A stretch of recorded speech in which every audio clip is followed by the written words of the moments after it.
Hey there, guys. It's been a while since I've done anything pony related, I figured I'd get back a bit more into doing maybe things more MLP related, since I think a lot of people subscribe to me are only here for that kind of stuff.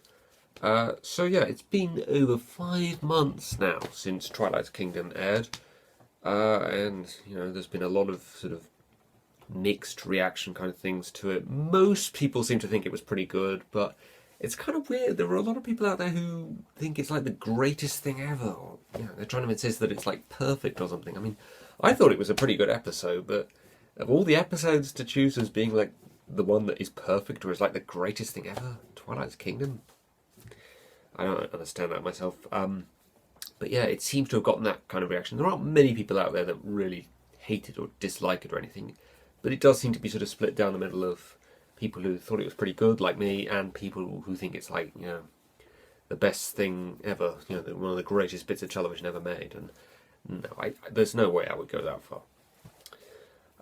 But just as a sort of general update before I get into that, still haven't seen Rainbow Rocks. I think it's coming out on DVD like next month or something, so I'll see it then. Actually, somebody was asking me the other day what I thought of Rainbow Rocks, and I just said to them, haven't seen it.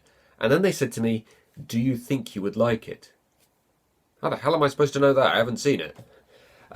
Anyway, one thing I have been doing that's MLP related is I've been reading this.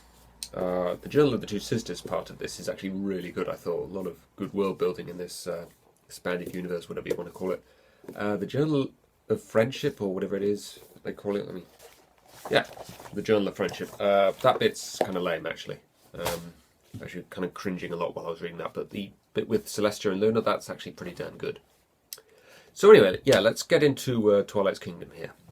So I'm going to just talk about four main things, I think, about this episode. The first is Celestia's plan. The second is the fight between Twilight and Tyrek. And the last one will be the ending, and my problems with that as well, because those seem to be the three sort of main things that seem to have stirred up a lot of controversy. Fourth will just be sort of miscellaneous kind of minor points that people have also brought up. So I'm going to just split this into several parts, probably 4 parts, and just talk about those in individual videos, because I've got quite a lot to say, actually. So the first thing I want to sort of say about this episode as a whole is it's kind of interesting the way they sort of lead into it, and it's kind of, for the first time, like, since she became a princess, Twilight is suddenly like, I don't do many sort of princessy things. And some people have maybe speculated that this is maybe a response to the fans' reaction that Twilight isn't doing many princessy things. Doubt that that's the case. I think they probably had the whole season planned out before they even started airing episodes. But the other thing people have said is that, all these complaints about Twilight not doing princessy things, the fact that it's been acknowledged in the finale, that just sort of makes it all okay. Or it's sort of like, it's obvious a sign that the writers were doing that deliberately. They had this planned out until the very end. So, all those complaints about Twilight not doing princessy things, they're invalid because the writers had this planned. I don't know if I buy into that myself. That sort of idea that, the writers were deliberately sort of writing things badly, setting up this whole princess thing for Twilight only to have Twilight sort of acknowledge that it doesn't amount to much at the end. It almost sounds like they're trolling us, to me, It's like, we caught you out, you thought, we were writing this badly, but no, we were aware. Why didn't Twilight acknowledge, she wasn't doing many princessy things before the finale? Why wasn't this an issue much earlier in the season? So no, this doesn't just sort of make it okay for me or make it forgivable. But to be honest, it wasn't really bothering me in any kind of major kind of way, except in the sort of case of, why set it up in the first place if you're not going to do anything with it? But it didn't bother me in any kind of sort of massive way, that whole thing. But, it's nice to see it be acknowledged anyway. I will say that I thought this episode was really good from a visual standpoint. Tyrek's design is awesome. From a visual standpoint, the fight between Twilight and Tyrek is really impressive. And just seeing all the 4 princesses together, that was also kind of cool. In fact, it's kind of weird. I think Digi, back when the episode first came out, he made kind of an interesting comment about how he didn't think the episode looked particularly good visually. And one of the things he mentioned, I think, was something like he doesn't like scenes where all 4 princesses are present at the same time. He doesn't think that looks good visually. And I just find that sort of an odd kind of remark. It's like, well, are all four princesses together in scenes in this episode to look good visually? You know, is that the only purpose of those scenes or something? Or, you know, I don't think it's supposed to look good visually, them all being together. They're just supposed to, you know, have nice designs that, you know, as individuals look good. You know, he's sort of suggesting that together they don't look good or something. But, you know, is he saying we should avoid, the writer should avoid scenes with all four princesses just because it doesn't look good visually? It's like, should it be like in the writer's room, someone should say, okay guys, we're going to have this scene with all four princesses together, you know, where they're going to discuss what they're going to do about Tyrek. Someone should have held their hand up and said, yeah, we can't do that, it won't look good visually. No, I think the story comes before visuals with stuff like this. I don't think they should just, you know, avoid scenes with certain characters together just because, you know, it might look good visually or something. So, no, I don't really understand complaints like that. You'll Play Your Plot, I think it was called. That song, that was actually a really nice song. I don't know if I said that in the original review that I did, but really nice little tune. The only thing that kind of bugged me at the time, and maybe a little bit now as well, actually, is, you know, they sing this song for Twilight saying, you know, your time's coming soon, you know, and then they finish singing and, you know, they don't really say anything more reassuring beyond just, you know, your time will come, basically. She's just like, you know, be patient, you know. She's been patient for quite a while already. You know, why don't you sort of like have her do something? So that kind of annoyed me. But anyway, the main thing I want to get into in this video, Celestia's plan. A lot of sort of big uproar from the fans about this, you know, how it's really kind of not a particularly good plan to just try and hide the fact that Twilight is an Alicorn princess. And, you know, when they know that he's teamed up with Discord, and Discord knows about Twilight, you know. And also the fact that, you know, there's this big, huge stained glass render of Twilight, like right in the middle of, you know, the room where they come up with this plan, for goodness sake. And they don't think to just sort of blow that out or, you know, smash it to smithereens or something. So yeah, it is kind of a dumb plan in that sense. And the one sort of defence I've heard about this is just simply that Celestia at this point has no other option. You know, they have no choice but to just try this kind of flawed plan just because, you know, there's nothing else they can do.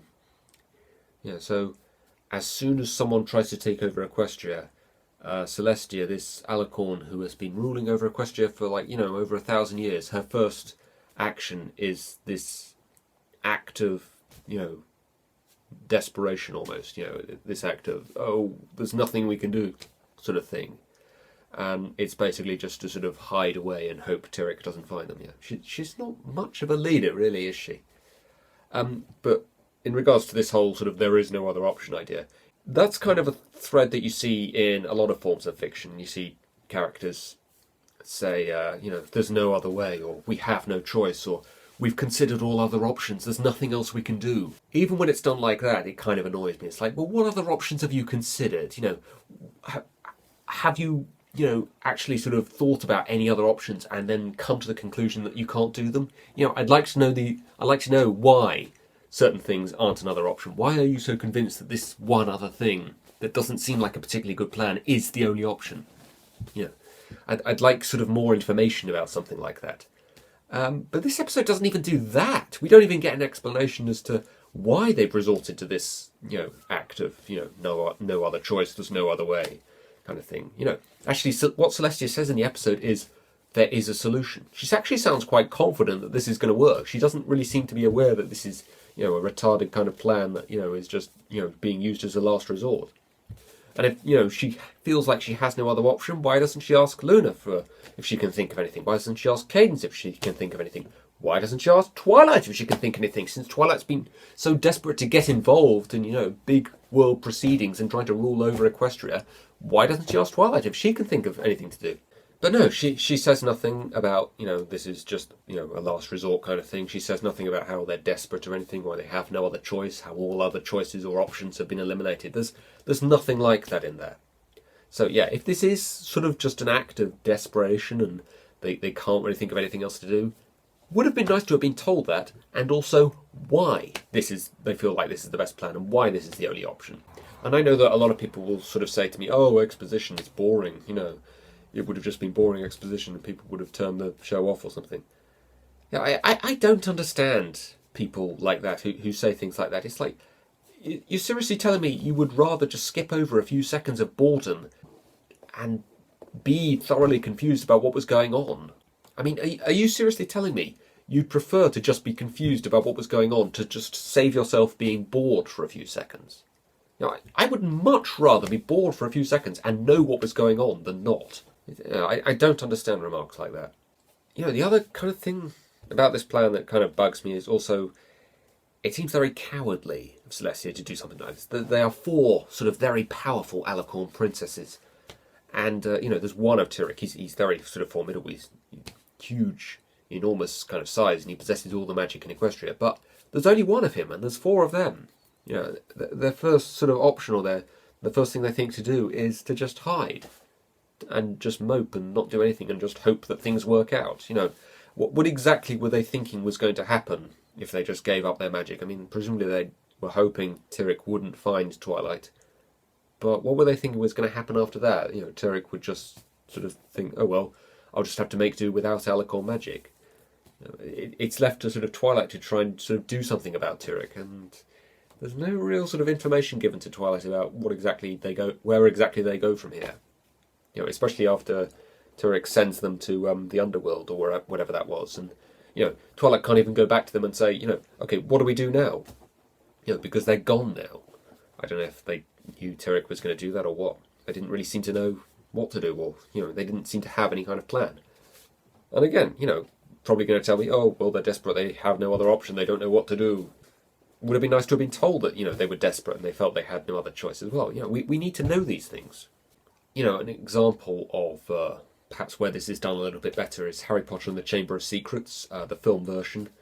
Harry, Ron and Hermione are putting together this polyjuice potion to trick Malfoy into telling them that he's the heir of Slytherin and he's been attacking Muggleborns.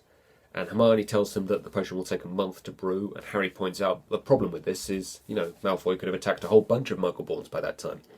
And Hermione's like, yeah, but there is no other option, it's the only plan we've got. And that makes sense, it's the first thing Hermione thinks of. She has a big, vast knowledge of the world of magic. If this is what she thinks of straight away, then it makes sense for this to be the only plan. And, she acknowledges that, it's not ideal.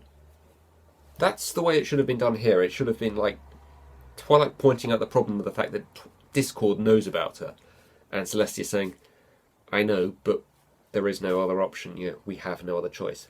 Something like that would have at least made this a little bit better. But as we don't even get that, it really kind of bothers me.